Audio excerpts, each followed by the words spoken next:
Hello, everyone.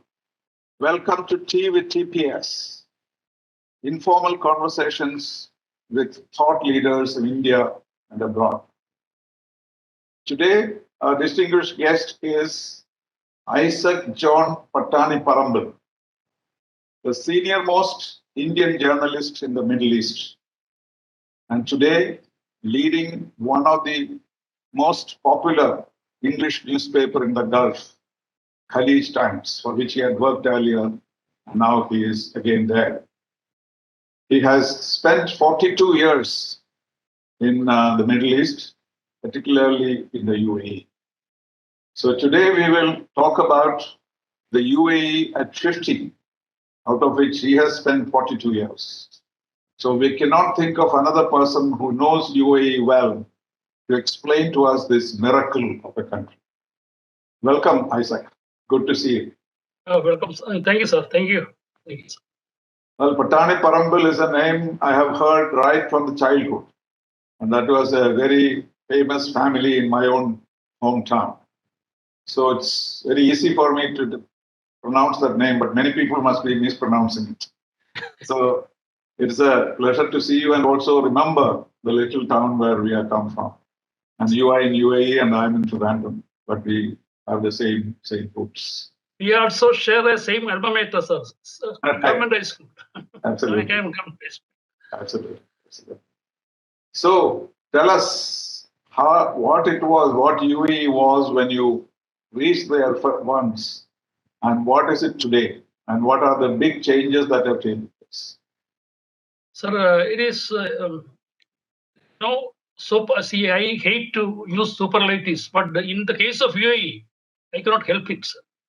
Over the last 42 years, while I have been here, I have been seeing the growth as spectacular. Every day there is something exciting happening. Every day it is changing, evolving. And now, before 42 years, when I landed here in Dubai, it was a business-focused, business-oriented center, but not very advanced in infrastructure way.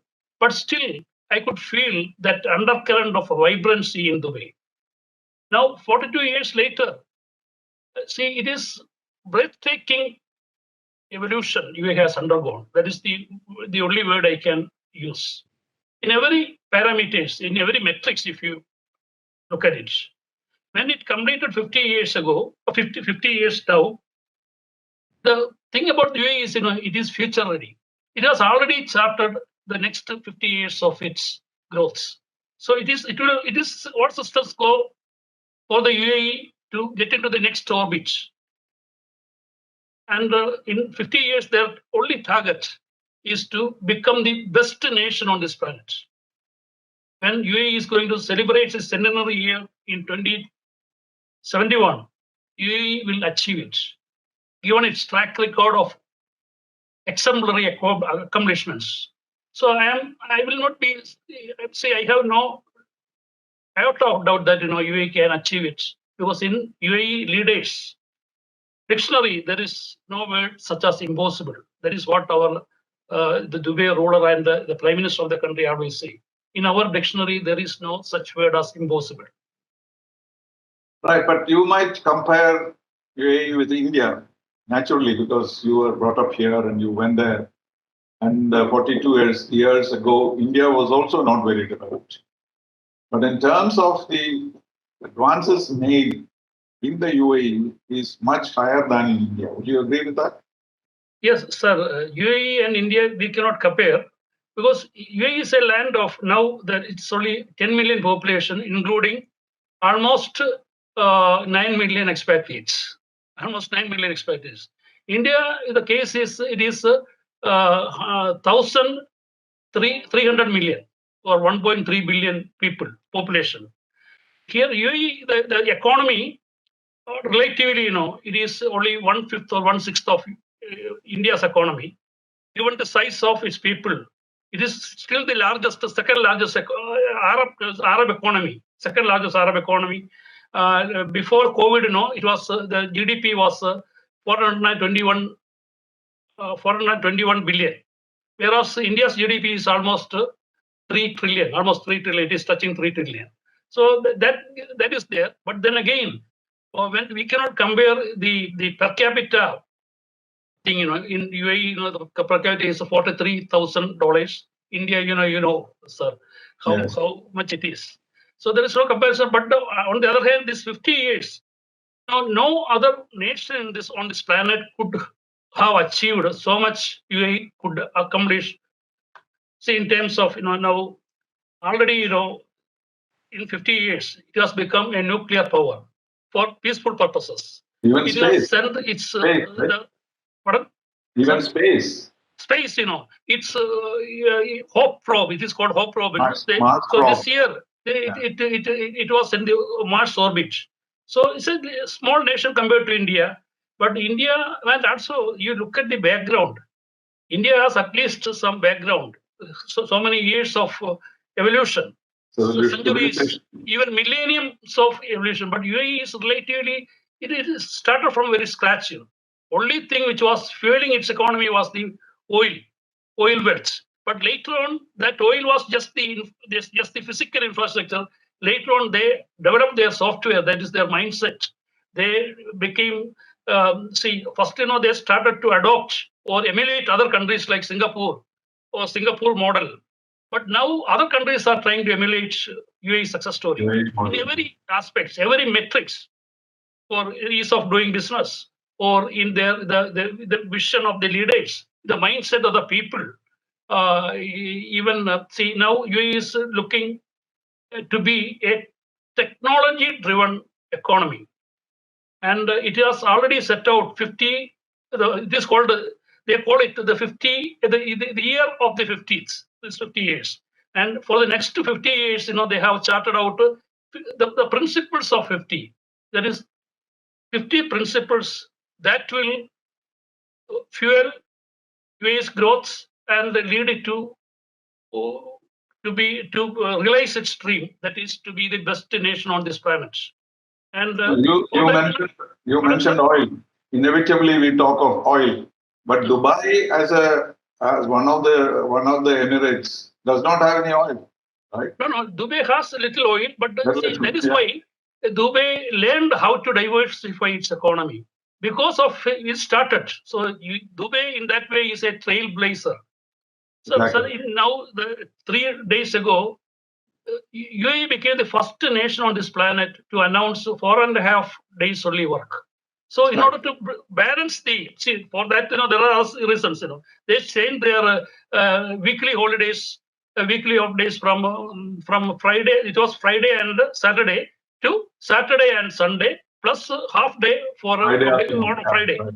So yes. It is its integration into the world economy, in the world's banking system, the world's supply chain systems, world's communication system. So that is also a break from the past. No other Islamic country in the world would have dared that.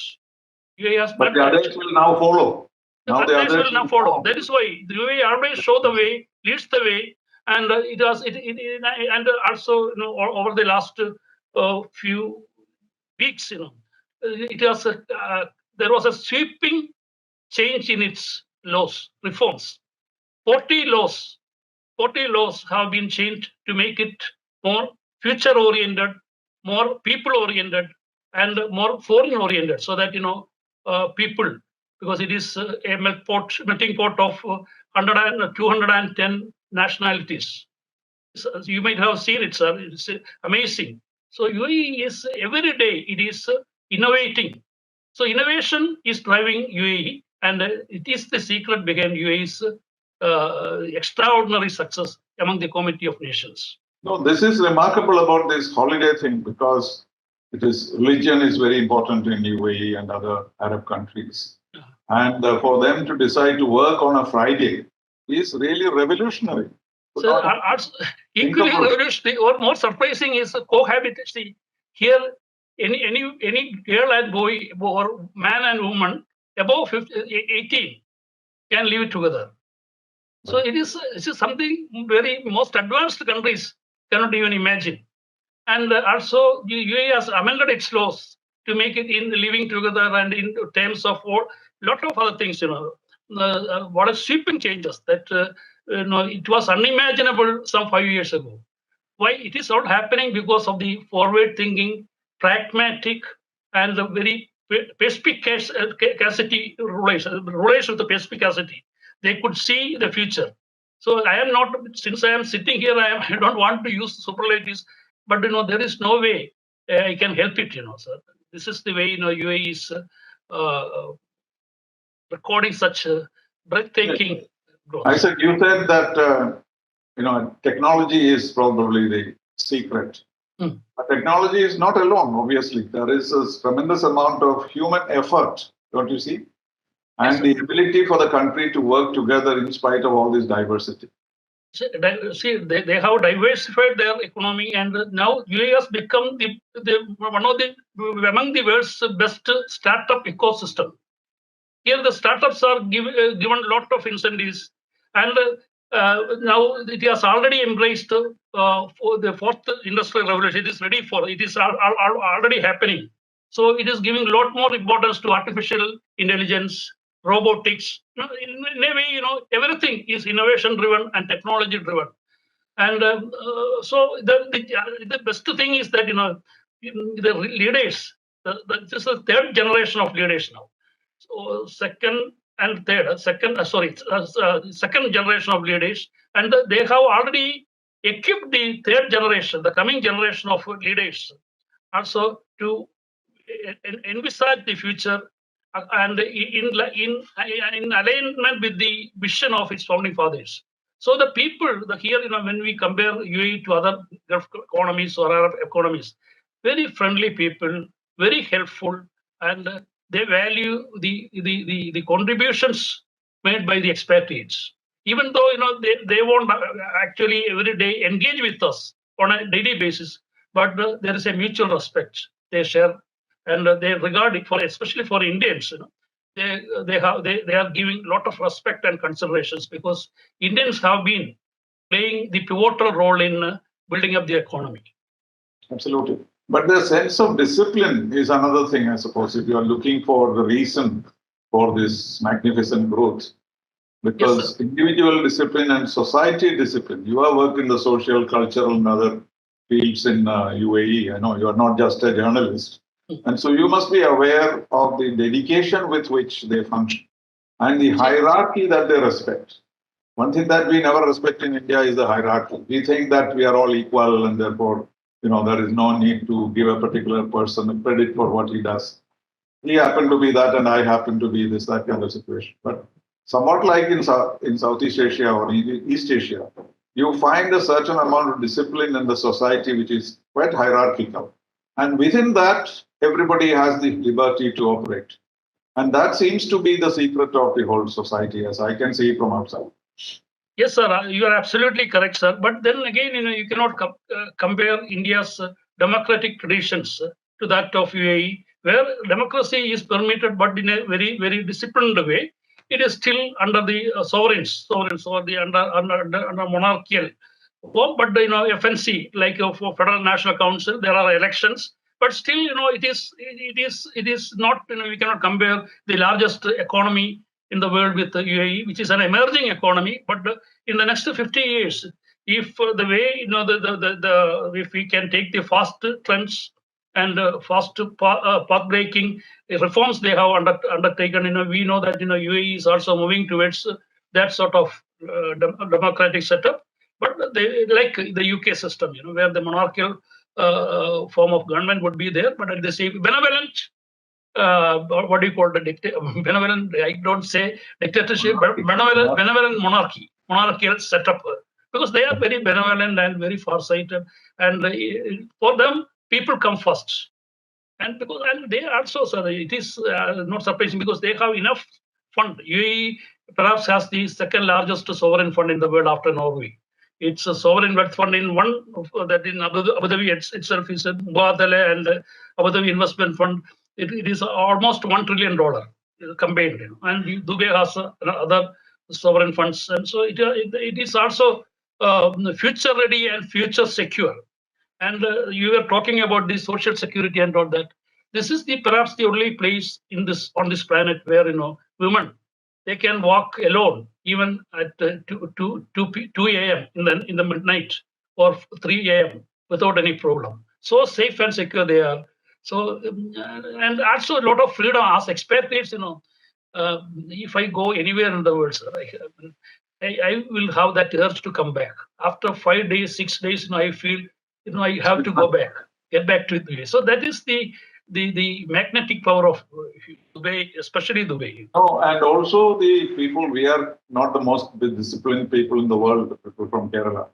But the transformation that takes place when they are there, so obviously, of course, because of the fear of the consequences, maybe. But somehow they transform themselves into a disciplined group. So it always surprises me, as they say in a joke. Once you get onto a plane and lands up in Dubai, you become a different Malayali. Yes, sir. That I think is the atmosphere. The atmosphere, you cannot afford to be indisciplined. So, There are many cases of indiscipline, but very few I understand as far as the expatriate community is concerned. So you are correct, sir. You are precisely what you said is the attitude of Malayalis or Indians, for that matter. It will undergo a sea change as soon as they board a plane. Because they forget their whatever that freedom or the lot of freedom they were misusing. But here when they arrive, they are like very obedient, law-abiding citizens. Indians are most law-abiding than compared to other nationalities, because here there are more than 200 nationalities are living in Dubai alone. And so among them, if you look at Indians has a good track record for that compliance with the law, the regulations, the rules, everything.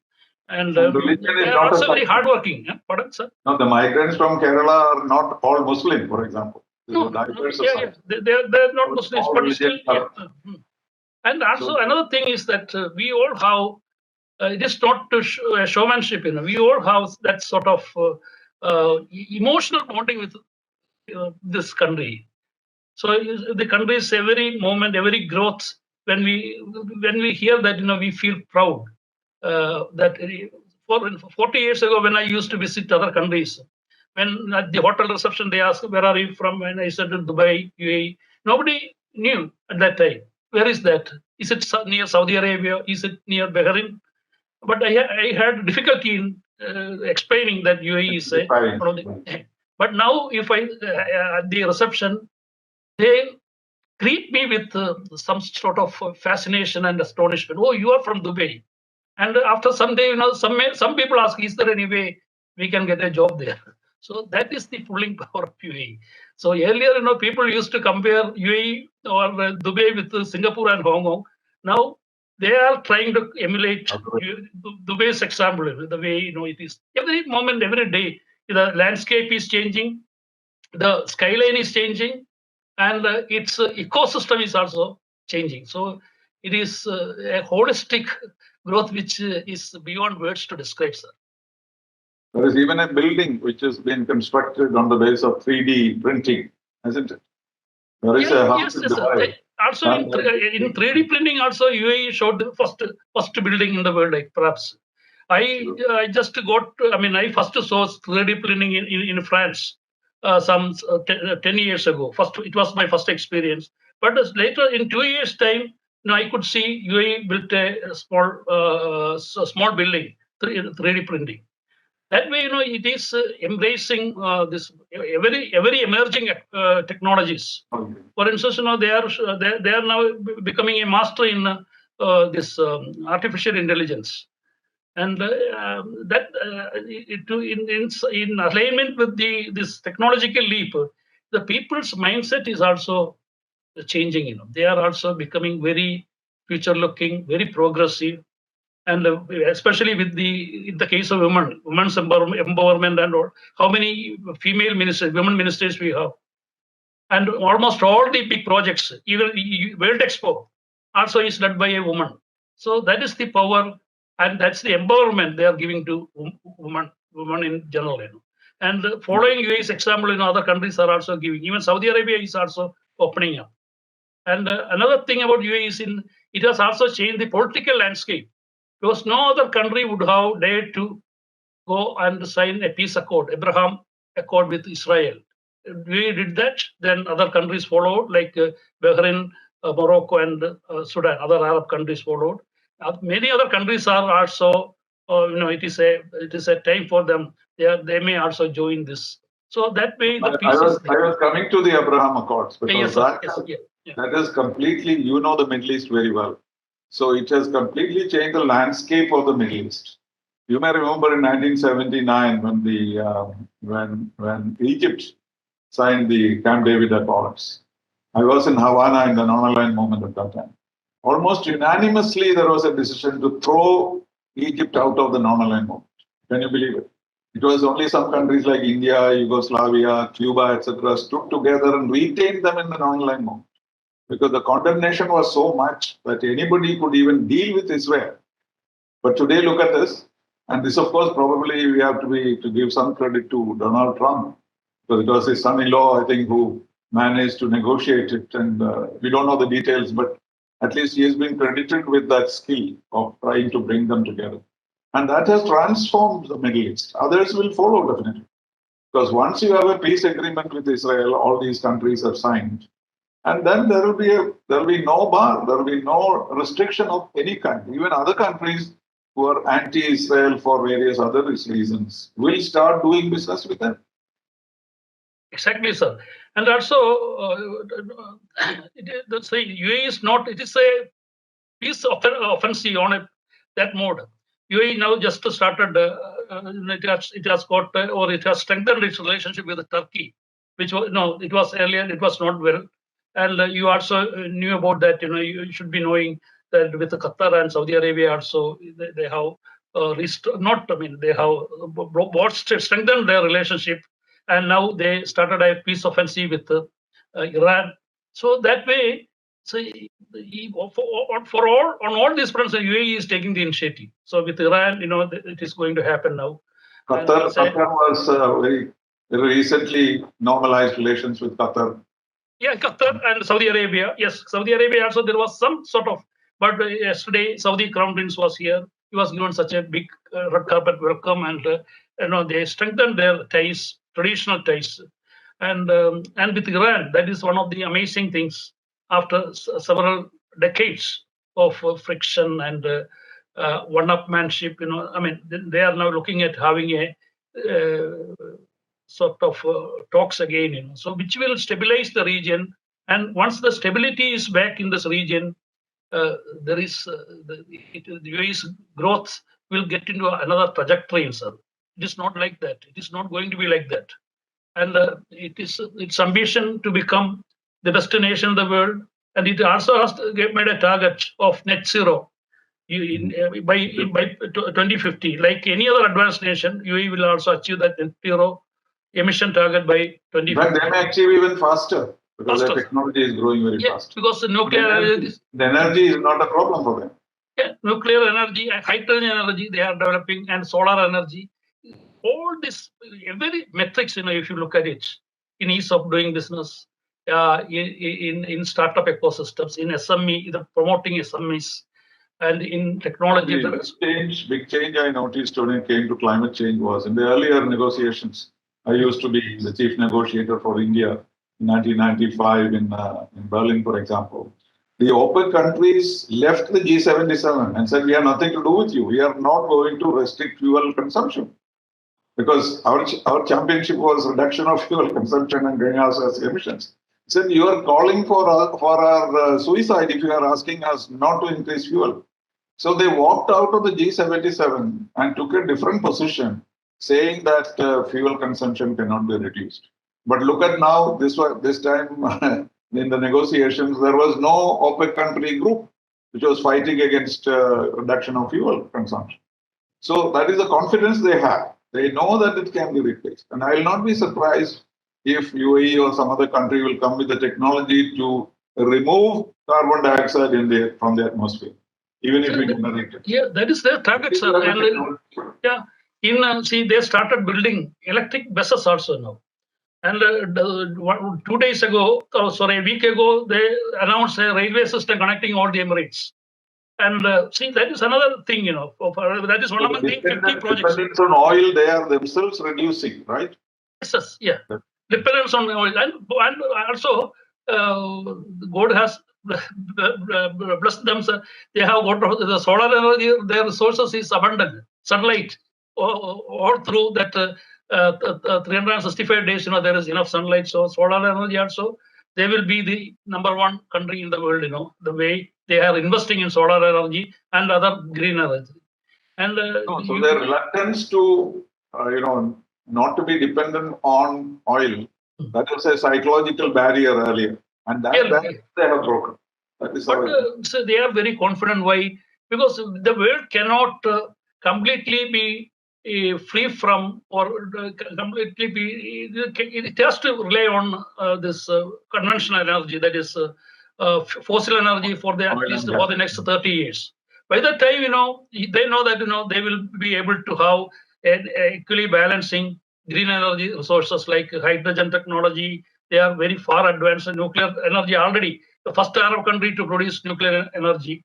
And solar energy, it is a lot of power plants, solar energy plants are already in operation. And the world's the largest solar energy field is also operational now. So that way, there is the UAE is, these all systems go for the next 50 years. UAE is future ready, and they are very confident, and people are very upbeat that they are living in such a country which is incomparable with the rest of the world.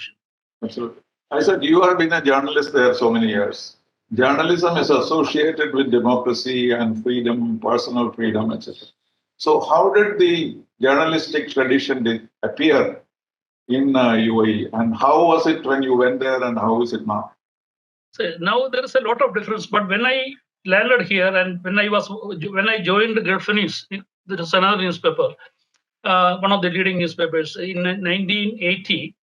See, there are only a few restrictions. They are very concerned about two, three things, or very sentimental or less sensitive about two, three things. One, religion, and religion and politics. That those days, the word, we cannot even utter the word Israel.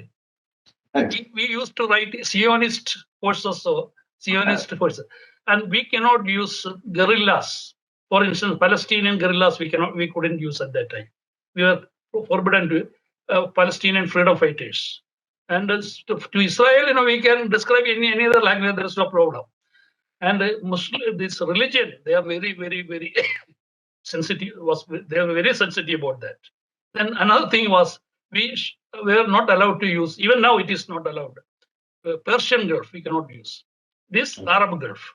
If it is Persian Gulf, once by some mistake it happened, and the newspaper was penalized. It was asked to close for a day or that day. A small, slight mistake. So that's so sensitive was this kind of things at that time. But how about international news? International news is easy to find in the local newspapers. Anything we can. We can speak anything against Biden or Modi now. Any Western countries, but now since they have also stepped up their diplomatic relationship with India and other countries, so we have to be. See, we are here. People used to ask us, "Are you under severe censorship?" I said, we are not under censorship. We were given certain guidelines, right, and we follow that. We comply with that. So we are under self-censorship. Nobody has to teach us. So far in my life, 42 years, nobody has questioned me. Next day, any government interference or media, there is media council. They are always watching everything. Because we know up to where we can go, we can travel. And also, there is no reason why we should criticize the government, because the government is so proactive, so positive, and so expatriate friendly. See, why should we go if there is no reason? Unless you break the law. When you break the law, of course, yes, it comes down to like a ton of bricks on you. Yeah, that is clear. Yeah. That is the reason. And then let us talk about India-UAE relations. Yeah, yes, sir. India-UAE relationship. Because today we have a quad: Israel, US, India, and UAE. This was unthinkable some years ago, right? So it was a landmark. The visit by Dubai's ruler and vice president and prime minister. I accompanied him to Delhi. That was in 2010 or something. After that, the turning point was the first turning point in that relationship. It went into a new trajectory. I mean, the growth. It was when Pratibha Patel came here. But then again, it was everything was the follow up was very slow. But the dramatic things started happening with the visit of Modi ji. Modi ji's visit, and before that, I think in the Crown Prince and the Deputy Supreme Commander of Abu Dhabi, sorry, UAE, that is Sheikh Mohammed bin Sayed, he visited New Delhi. From those days on, it started rolling. And with the visit of Modi ji, the first Prime Minister after Indira Gandhi, after 30 or nearly 30 years, he was the first Indian Prime Minister to visit UAE. So things started getting very serious, and it was starting getting everything is happening. Lot of bilateral treaties were written about, especially on this bilateral investment protection treaty. UAE's investment in India, Indian investment here are protected by that law. Then there are extradition treaties. There are a lot of, I think, the scores of treaties. What surprising was my brother was the ambassador at that time. Yes. That the impression people had about Mr. Modi being a Hindutva person, etc. Everybody was a bit nervous about it. How will it play? But they treated him as the Prime Minister of India. Nothing else came in the way. I remember speaking to Yusuf Ali on one of those my Videshi Vichara programs at that time. He said, we hate some countries for certain reasons, but still we work with them. That is the tradition in UAE. So we just ignore if there are any negative features. And here they found that there were so many positive features. There was anything being said about him did not matter to them. He himself was saying, it did not matter to me what his philosophy was. And that is a great experience, great approach to the multi-racial, multi-religious system of the world. Yes, especially after Modi ji's visit, it is just not only cemented it, it has taken that relationship to a higher level in the sense that earlier it was just the government officials, bureaucracy meeting and making rules and or regulations and agreements. But here that personal warmth in relationship between Modi ji and the rulers here, so that was very apparent later on. And also it went into another level also, political level also. Earlier it was only economic, trade, commercial relationship and person-to-person relationship. But later, what happened is at a strategic level. India became UAE's strategic partner, not only in trade and culture. India is UAE's first and second, sometimes first, sometimes second largest trade partner with bilateral trade, non-oil bilateral trade around $60 billion and everything. And their target is to make it or increase it to $100 billion. Anyway, apart from that, this is political and on the level. The formation of the Quad is very important for Yes. US, Israel, India, UAE group. Yes. Like the Indo-Pacific. So this was unthinkable. Yes. That these four countries should be together, and that will mark a different phase in the relationship between India and UAE with US and Israel together. That's a remarkable feat. Nobody expected that to happen.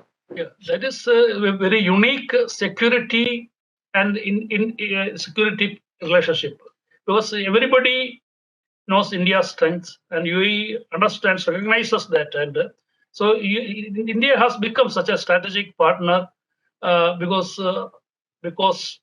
their goals are shared goals, shared ambitions, shared dreams, and everyone wants. UAE wants peace, and UAE is always on the forefront against terrorism, cross-border terrorism.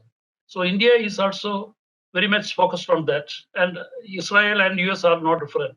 So this is this cooperation, very strategic and mutually its benefits to all these countries are, we cannot measure that benefits.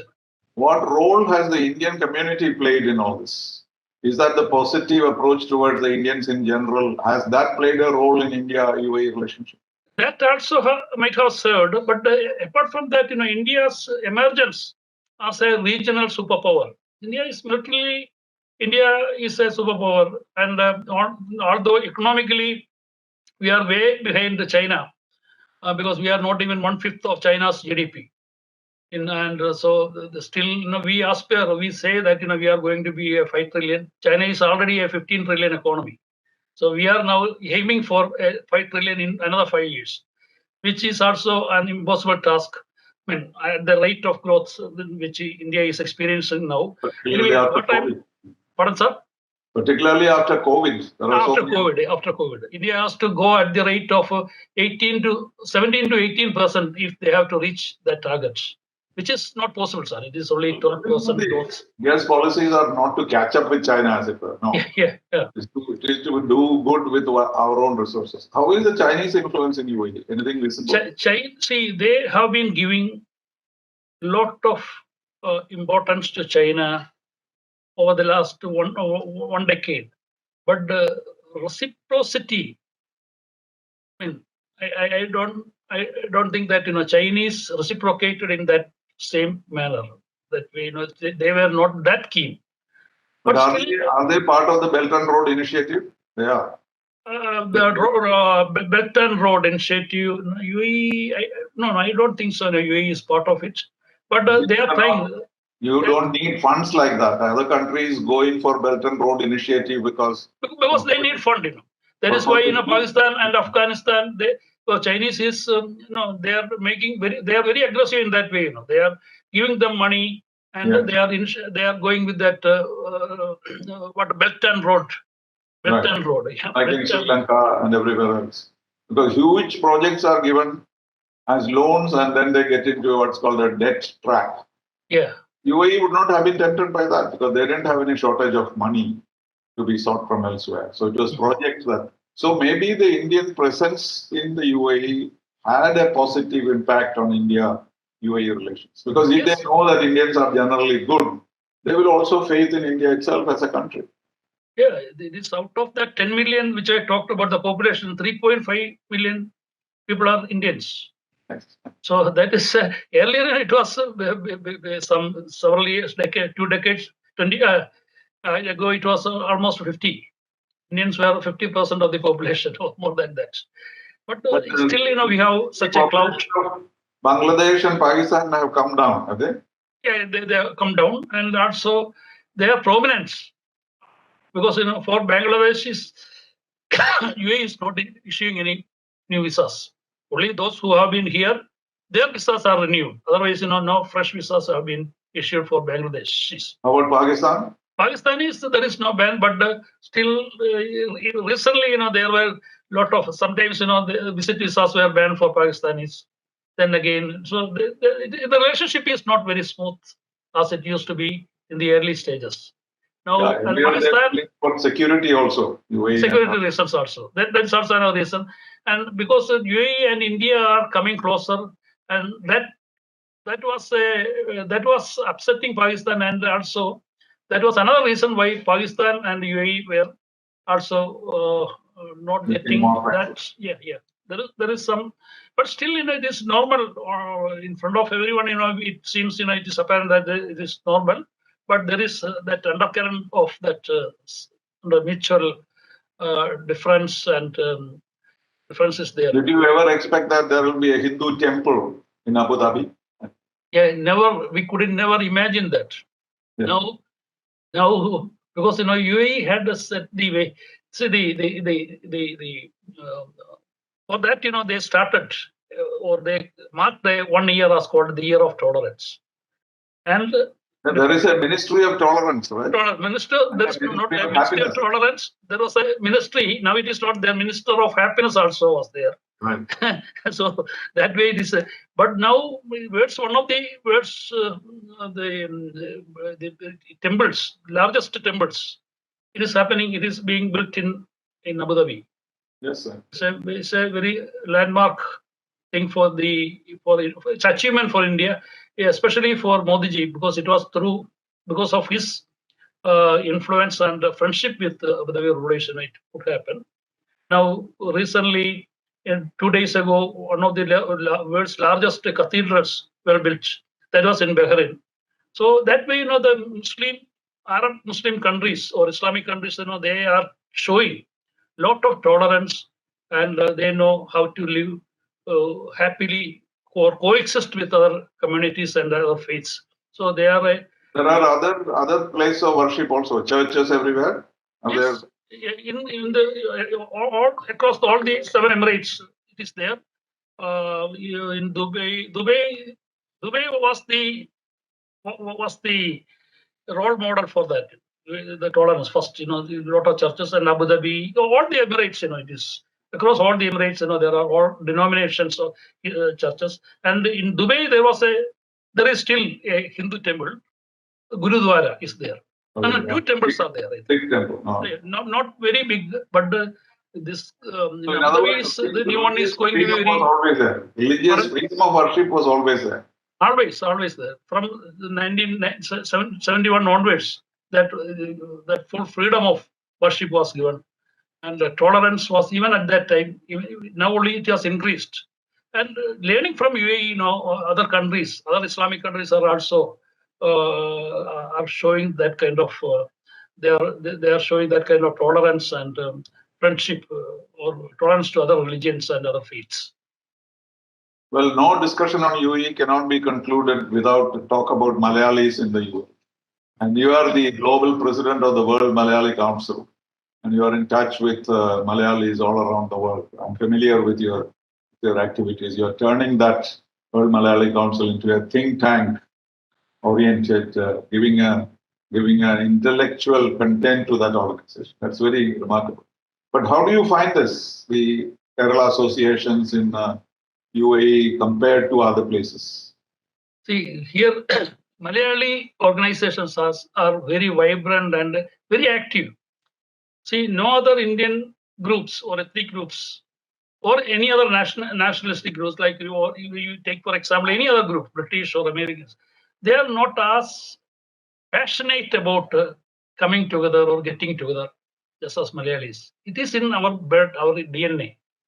So it is not surprising when the three people join. The first thing they will think about is to have an informal group or they will name an organization. Here, at least there would be, if you count, there would be more than 3,000 Malayali groups are there. And these are registered? Are they registered? No, it is not.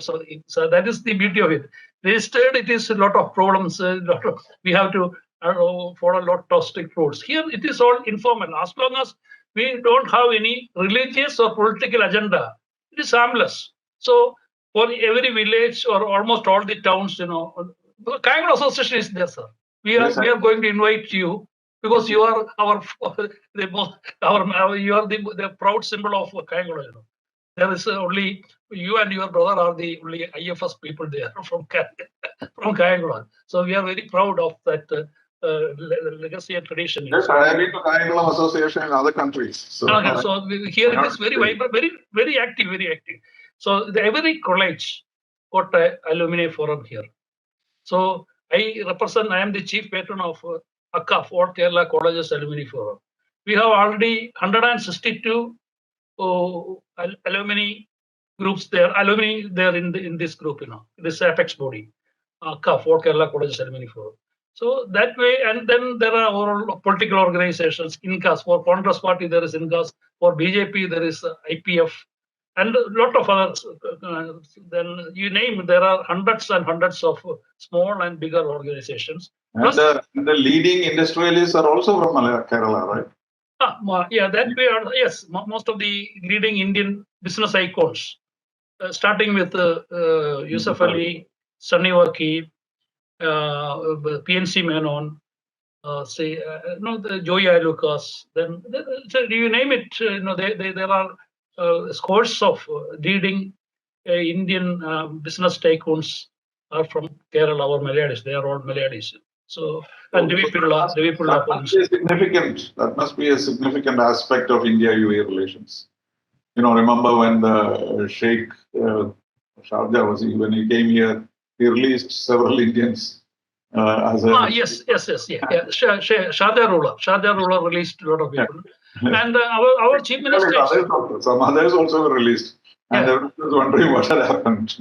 So that feeling of warmth towards Kerala was very visible. Yes. And from our side, whatever is the government in Kerala has always been very friendly with the UAE government. Yeah, whichever government comes, for instance, the current government or our chief minister, Pinarayi Vijay, he has been meeting with the Sharjah ruler and other government or ruling family members, and they have built a very cordial relationship.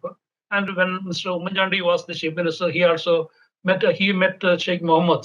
So Sheikh Mohammed received him, and Sheikh Mohammed told him, we know that you are one of the India's most popular chief ministers at that time. Because you are having your mass contact program here in UAE. We are also having that mass contact programs, but not in that scale. So I witnessed to that statement, and even though Ummanchandi didn't say this to the media, but I reminded him this is what also happened. Sheikh Mohammed said that. Then that is only then the people came to know about this kind of exchange happened between these two leaders. So Kerala always, among Indians, Kerala also have a unique place in the mind of yeah. And they like to come to Kerala. Yes, Sheikh Mohammed said, I heard that Sheikh Mohammed bin Rashid, our vice president and prime minister, he said, yes, I heard that you are blessed with your natural beauty is so much. You are a very scenic state, and I want to visit Kerala and see your backwaters and all that. He said that, but he couldn't make it so far. So, but I hope in not in the near future. In the near future, he will come and realize. Well, as the most prominent Malayali there, you must be having a special place in their hearts, I believe. No, that way, it is not like he's a melting pot of media, and all the big journalists from across the world, all the big agencies like Reuters or Bloomberg, everybody is there. So earlier, we all know each other, but later on, they have grown to that extent. The interactions are becoming very less, and it is all through different channels. It is all through the media council, or there's a media agency which is handling there. So only it is nowadays. It is only very few occasions only. We can or in-person meetings are allowed, especially after COVID. And of course, COVID has changed everything. Everything. So yes. Let's hope we will be able to go back to that situation. But I find in the Khaleej Times, for example, or any other newspaper, at least 2 or 3 pages exclusively for India. Yes.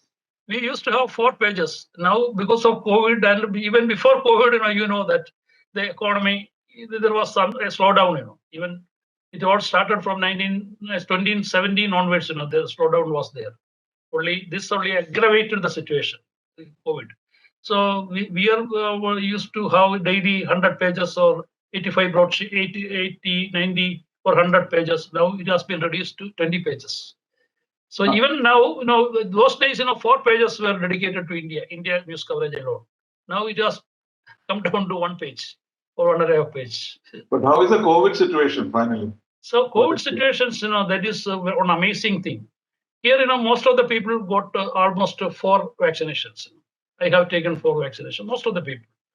And some people are getting their third ones, but most of the people, yeah. And situation, it is only now, it is only below 50. The incidents are only below 50. So it is totally under control, but still we are following the protocols and that, wearing mask, and it is there, and the app is there, so we can show them that, we have taken so many jabs. So there's the app is there, so it shows Are we? It's still monitored very closely. It is monitored very closely, but that is why World Expo is happening. Lot of and UAE is that shopping festival is going on, and at the same time, for the next 4 or 5 months, there are more than 40 big exhibitions and big global conferences are happening. So a lot of things are happening at the same time. But unfortunately, the traffic, the flow, the air travel industry, and because of the COVID situation in other countries, where people have to come from those countries, especially from China and all that, they were pinning much hopes on China, big traffic from China coming for the World Expo, which is not happening. From Europe, it is not happening. So their initial target was 25 million, to attract 25 million visitors to Expo, which at this pace of traffic, I think it will be very difficult to achieve. But let us see over the next 4 months how it is all going to evolve. But the prospects are bright for UAE generally, in spite of all this. Yeah, definitely. Any one country which is future ready and which is ready to welcome the new world order, it is UAE. There is no doubt about that. There is a new world order. We are resetting our life and we are entering a new phase in life, and UAE is almost ready for that. You made the right choice 42 years ago. You were a budding journalist here and then decided to go there, and you will never regret it. But no, I never regretted, sir. So I came here, because I was not getting a US visa, student visa from India. So somebody suggested that it is easier here. But when I came here, Iran hostage crisis was there. At the middle of Iran hostage crisis, you should be remembering that. Yes. From that day onwards, the security landscape of this region has undergone a very dramatic change, like after the 9/11, like the security, So I was again denied the visa by US Embassy, and fortunately, I had that, this postgraduate diploma in journalism handy. So I never thought that I would end up as a journalist. So I joined the Gulf News. I got a job. So that is the way my destiny has changed. That is how destiny changes. Now you are the right man in the right place. I hope so. I think I believe so, sir. So thank you very much, Issac, for spending some time with me. I know you are a busy man, and it was very interesting to talk about UAE, because this is a time when we are all celebrating the success of UAE, and as a partner in that, you have a big role. Yeah. Thank you very much. Okay, sir. Thank you. Thank you very much, sir. All the very best.